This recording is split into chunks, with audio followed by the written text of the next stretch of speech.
ആദ്യം തന്നെ നമുക്ക് മാന്തൾ ഫ്രൈ ചെയ്യാം. അതിന് വേണ്ടിയിട്ടുള്ള ഇൻഗ്രീഡിയൻസ് മഞ്ഞൾപ്പൊടി, മുളക് പൊടി, മൈദപ്പൊടി, ഉപ്പ് ഇതെല്ലാം കൂട്ടി മിക്സ് ചെയ്ത് വെക്കാം.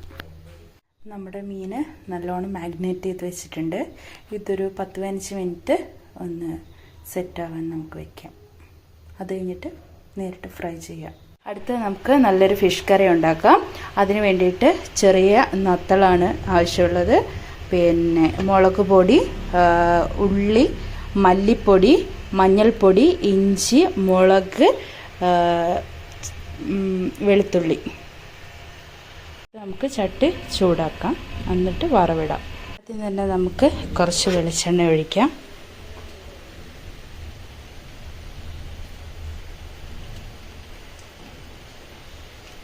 കുറച്ച് വെളിച്ചെണ്ണ ഒഴിച്ചു. ഇതിന് ശേഷം നല്ലോണം ചൂടായി വരുമ്പോൾ നമുക്ക് കുറച്ച് കടുകും ഉലുവയും കൂടി നമുക്ക് ഇട്ട് കൊടുക്കാം. നല്ലോണം ചൂടായി വന്നിട്ടുണ്ട്. നമുക്കിനി കടുകും ഉലുവയും കൂടി ഇട്ട് കൊടുക്കാം.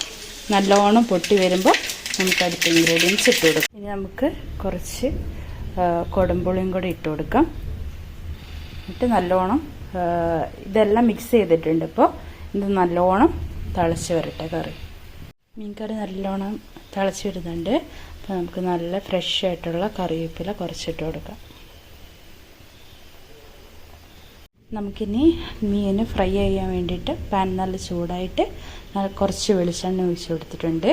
അതിലേക്ക് ഇനി കുറച്ച് കറിവേപ്പില നമുക്ക് ഇട്ട് കൊടുക്കാം. ഇവിടെ മീൻ കറി തിളയ്ക്കുന്നുണ്ട്. അത്യാവശ്യം ഇനി അതായി വരട്ടെ കേട്ടോ. ഫിഷ് ഫ്രൈ ചെയ്യാൻ വെച്ചിട്ടുണ്ട്. ഇതൊരു ഭാഗമായിട്ട് മറിച്ചിടാം. നമുക്ക് കുറച്ച് വെളിച്ചെണ്ണ മതി. നമുക്ക് അത്യാവശ്യം നല്ല രീതിയിൽ ഫ്രൈ ചെയ്ത് കിട്ടും. നമുക്ക്